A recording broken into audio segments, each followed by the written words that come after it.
Hey guys, I am Adam. Welcome to the Vintage Sanctuary. Adam, the other Adam of Splendid Sports, is having a contest showing off cards of players with great throwing arms, and I decided to showcase a couple of 1927 Yankees.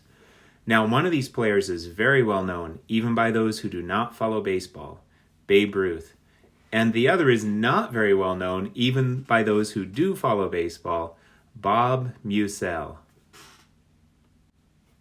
So you're looking at a couple of Babe Ruth cards, and I have spared no expense. Behind the tissues is my Bob Meusel Playing Days card. I will show these cards at the end, but while I give commentary, I will bring up various images for you to check out. So many have called the 1927 Yankees the greatest team ever. They had two outfielders with cannons for arms, Babe Ruth and Bob Meusel, who were competing for the best throwing arm in baseball at the time. Ruth had been a great pitcher and was becoming a great outfielder. Their teammate, shortstop Mark Koenig, had this to say: "Everybody talks about Ruth's bat, but what an arm. Babe was one of the best. He threw hard, he threw accurate. All his throws were so good, but our left fielder, Bob Meusel, had the best arm in baseball. He played the Sun Field in Yankee Stadium.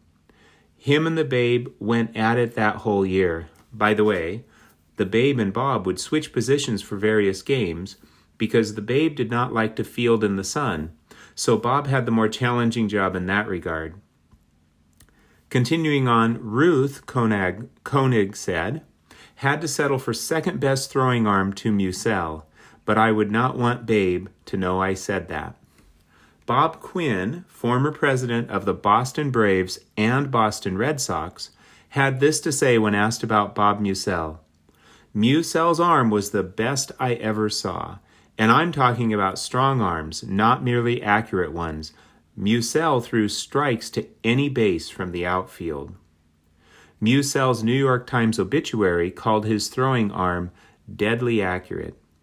Hall of Fame manager Casey Stengel, who played on the 1921 through 1923 Giants teams, said he had never seen a better thrower than Bob Meusel. Stengel should know, since his Giants faced off against the Yankees in the World Series for 3 consecutive years, 1921, 1922, and 1923. By the way, Bob's brother, Emil Meusel, was an outfielder for the Giants at that time. So from the 1921 World Series through the 1923 World Series, Bob and Emil would go home after each World Series game and discuss the game in great detail, the player on the winning team for that game having bragging rights. Many have claimed that Bob Meusel had one of the best outfield arms ever, in the same class as Roberto Clemente, Carl Furillo, Willie Mays, and Ichiro Suzuki. He could whip the ball with lightning-fast speed and laser beam accuracy to any base or home plate. Meusel's throws were usually caught on the fly rather than on a bounce or two. He developed his arm strength as a kid by constantly throwing stones for long distances. When Meusel had the ball in his hand, anyone who was still running the bases was a candidate to get picked off by one of his powerful throws. After a while, base runners were hesitant to test Meusel's arm, so his assists did not add up as quickly as they had earlier in his career.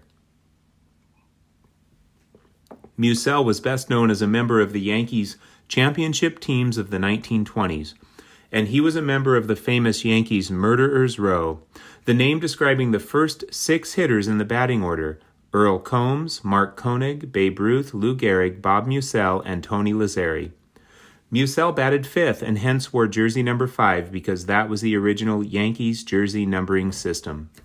During Bob's tenure as a Yankee, the team won its first 6 American League pennants and first 3 World Series titles.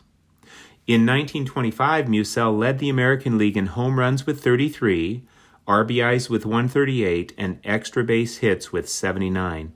By the way, that was not easy to do because Babe Ruth led the American League in home runs for the entire decade of the 1920s, with the exceptions of 1922 And then 1925, the year Meusel was the American League home run champion.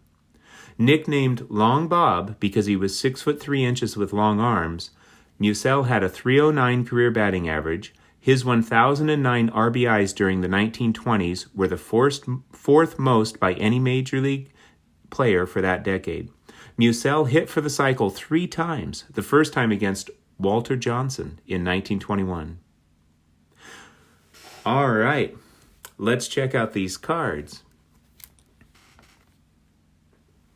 So, the 1961 Topps, Babe Ruth hit 60th homer in an EX5, but come on, man, EX5?